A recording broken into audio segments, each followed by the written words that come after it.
अत्रि स्मृति। अत्रि स्मृति एवं अत्रि संहिता के प्रणेता महर्षि अत्रि वैदिक मंत्रद्रष्टा ऋषि हैं। ये ब्रह्मा जी के मानस पुत्र हैं तथा सप्तर्षियों में परिगणित हैं। ये दिव्य ज्ञान विज्ञान से संपन्न एवं भगवान के अनन्य भक्त हैं।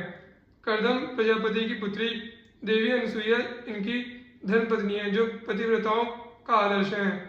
विष्णु स्मृति। भगवान विष्णु द्वारा धरा पृथ्वी देवी को दिया गया कल्याणकारी उपदेश वैष्णव धर्मशास्त्र कहलाता है।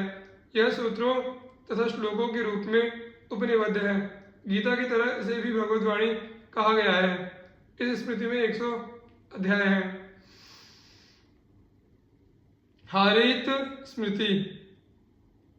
परम वैष्णव महर्षि हारीत के नाम से 3 स्मृतियां प्राप्त होती है। हारीत स्मृति, लघु हारीत स्मृति तथा वृद्ध हारीत। महाभारत में हारीत जी के नाम से हारीत गीता भी प्राप्त होती है।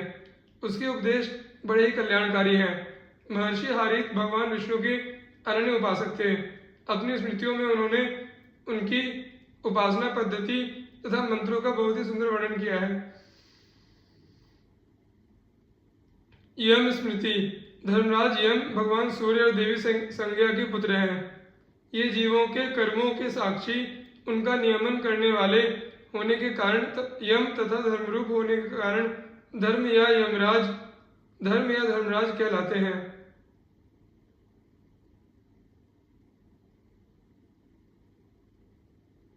जीवों को उनके कर्मानुसार अच्छा बुरा फल प्रदान कर उन्हें शुद्ध एवं पवित्र बनाना तथा भगवान के मार्ग में प्रवृत्त कराना धर्मराज यम का मुख्य कार्य है।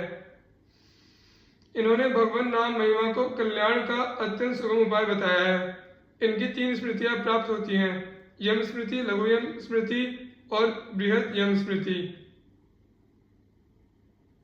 प्रधान रूप से तीनों स्मृतियों में प्रायश्चित संबंधी विधान निरूपित हैं।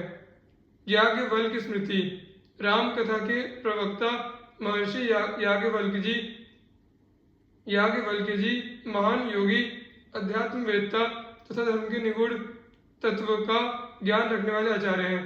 ये उच्च कोटि के भगवत भक्त हैं। स्मृतिकारों में याज्ञवल्क्य जी का स्थान बहुत ही विशिष्ट है। याज्ञवल्क्य स्मृति, योगी याज्ञवल्क्य स्मृति, बृहद योगी याज्ञवल्क्य स्मृति आदि स्मृतियां उनके नाम से विख्यात हैं। याज्ञवल्क्य स्मृति में आचार, व्यवहार तथा प्रायश्चित नामक 3 अध्याय हैं और अध्यायों के अंतर्गत अनेक प्रकरण हैं। अंगिरा स्मृति। महर्षि अंगिरा ब्रह्मा जी के पुत्र हैं। कर्दम ऋषि की पुत्री श्रद्धा इनकी धर्मपत्नी है। देवगुरु बृहस्पति, उतथ्य तथा संवर्त इनके पुत्र हैं और सिनीवाली, कुहू, राका तथा अनुमति इनकी 4 दिव्य कन्याएं हैं। महर्षि अंगिरा अथर्ववेद के प्रवर्तक हैं, इसलिए ये अथर्वा भी कहलाते हैं। इनकी गणना सप्तर्षियों में भी है। इनके जीवन दर्शन का सार यही है कि परात्पर पुरुषोत्तम को तत्वतः जान लेने पर इस जीवात्मा के हृदय की गांठ खुल जाती है, संपूर्ण संशय कट जाते हैं और समस्त शुभाशुभ कर्म नष्ट हो जाते हैं। इसी बात को उन्होंने मुंडकोपनिषद 2:2-8 में महाशान शौनक जी को बताया है। वेद्यते हृदय ग्रंथिश्च छद्यन्ते सर्व संशया क्षीयन्ते चास्य कर्माणि तस्मिन् दृष्टि परावरे। इनके नाम से 2 स्मृतियां प्राप्त होती है। इनमें मुख्य रूप से गृहस्थाश्रम के सदाचार, गोसेवा, पंच महायज्ञ तथा प्रायश्चित विधान का वर्णन है। शनैश्चर स्मृति। शनि या शनैश्चर भगवान सूर्य के पुत्र हैं। श्री नाभादास जी ने इनका धर्मशास्त्रकारों में परिगणन किया है। संवर्त स्मृति। आध्यात्मिक शक्ति संपन्न तथा अध्यात्मवेत्ताओं और धर्माचरण के स्वरूप का प्रतिपादन करने वालों में महात्मा संवर्त विशेष रूप से परिगणनीय है। ये महर्षि अंगिरा के पुत्र और देवगुरु बृहस्पति के छोटे भाई हैं। इनका उदात्त चरित वेद, इतिहास, पुराण तथा महाभारत में विस्तार से आया है। भगवान के भक्तों तथा भक्ति के आचार्यों में इनकी बड़ी प्रतिष्ठा है। ये परम शिव भक्त गायत्री के महान उपासक, भक्तों के परम उपास्य तथा मंत्र दृष्टा वामदेव, मार्कंडेय आदि ऋषियों के परम गुरु हैं। पुराणेतिहास ग्रंथों में वर्णित है कि ये अवधूत वेश में गुप्त रीति से भगवत ध्यान में निमग्न हो सर्वत्र विचरण किया करते हैं और भगवान विश्वनाथ की नगरी काशीपुरी इन्हें अत्यंत प्रिय है। इनकी बताई हुई संवर्त स्मृति यद्यपि संक्षिप्त है, किंतु इसके उपदेश बड़े ही उपादेय तथा कल्याणकारक हैं।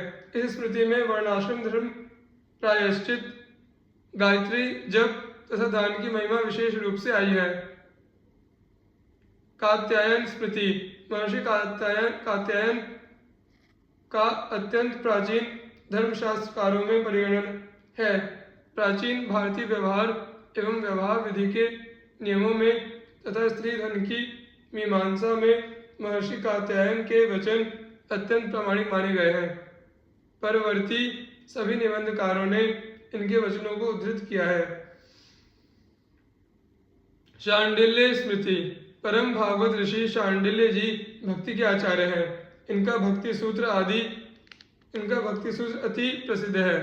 इनके अनुसार भगवान में परम अनुरागी भक्ति है। सा परानुरक्ति ईश्वरे। इन्होंने भगवत भजन को ही सबसे बड़ा कल्याणकारक बताया है। क्षेममात्यंतिकम विप्रा हरे भजन में वही। शांडिल्य संहिता 1:9। आचार्य जी भगवान का सर्वोपरि गुण बताते हुए कहते हैं कि मुख्यम तस्य ही कारुण्यम। शांडिल्य सूत्र 49। अर्थात भगवान का मुख्य गुण है कारुण्य या दयालुता। इनका धर्मशास्त्रीय ग्रंथ शांडिल्य स्मृति वैष्णवों की परम आचार संहिता है। गौतम स्मृति, महर्षि गौतम वर्तमान वैवस्वत मनवंतर के सप्तर्षियों में एक ऋषि हैं। ये ब्रह्मा जी के मानस पुत्र हैं। देवी अहल्या इनकी पत्नी है। महर्षि गौतम के नाम से एक धर्मसूत्र तथा एक स्मृति प्राप्त होती है। गौतम स्मृति में मुख्य रूप से धर्माचरण की महिमा, पंच यज्ञ, गो महिमा, आपद धर्म, भोजन विधि, तीर्थ महिमा तथा भगवत भक्ति की महिमा वर्णित है। वशिष्ठ स्मृति, क्षमा, धर्म तथा आचार निष्ठा के परमादर्श महर्षि वशिष्ठ वैदिक मंत्र दृष्टा ऋषि है। आप ब्रह्मा जी के मानस पुत्र हैं। आपकी पत्नी देवी अरुंधति पतिव्रताओं के आदर्श है। ये भगवान श्री राम के गुरु रहे हैं तथा उनके परम भक्त भी है। भगवत भक्तों में आपकी प्रथम गणना होती है। आपकी गौ सेवा और गो भक्ति प्रसिद्ध ही है। आपके धर्मशास्त्रीय तथा आचार संबंधी मर्यादाएं वशिष्ठ धर्मसूत्र तथा वशिष्ठ स्मृति में उपनिबद्ध है। धर्माधर्म तथा कर्तव्य के निर्णय में वशिष्ठ जी के वचनों का विशेष गौरव है। दक्ष स्मृति, दक्ष स्मृति के निर्माता प्रजापति दक्ष ब्रह्मा जी के पुत्र हैं। मनुपुत्री प्रसूति इनकी धर्म भार्या थी। शंकर पत्नी भगवती सती इन्हीं दक्ष की पुत्री है, इसीलिए ये दाक्षायणी भी कहलाती है। प्रजापति दक्ष भगवान विष्णु के अनन्य भक्त और उनकी कृपा पात्र है। 7 अध्यायों में उपनिबद्ध दक्ष स्मृति में मुख्य रूप से गृहस्थ धर्म, सदाचार एवं अध्यात्म योग ज्ञान निरूपित है। बृहस्पति स्मृति, आचार्य बृहस्पति देवों के भी गुरु है। ये वाणी, बुद्धि एवं ज्ञान की अधिष्ठाता तथा महान परोपकारी हैं। ये महर्षि अंगिरा के पुत्र हैं। इनकी बनाई स्मृति संक्षिप्त होने पर भी बड़ी उपयोगी है। इसमें मुख्य रूप से भूमिदान एवं गोदान की और भगवत भक्ति की महिमा आई है। शाता तप स्मृति, महर्षि याज्ञवल्क्य जी ने विशिष्ट धर्मशास्त्रकारों में महर्षि शाता तप जी का उल्लेख किया है। ये महर्षि शरभंग के गुरु हैं। इन्होंने अनेक प्रकार के तपों का अनुष्ठान किया और तप करते करते अत्यंत क्षीणकाय हो गए थे, इसीलिए शाता तप कहलाते हैं। कर्म विपाक, अच्छे बुरे कर्मों का फल मीमांसा के लिए ही के लिए ये ही सर्वाधिक प्रमाण माने गए हैं। इनके नाम से 3 स्मृतियां प्राप्त होती हैं, लघु शातातप, वृद्ध शातातप तथा शातातपीय कर्म विपाक संहिता। मुख्य रूप से इनमें पातक, उपपातक, महापातकों का निरूपण तथा उनका प्रायश्चित वर्णित है।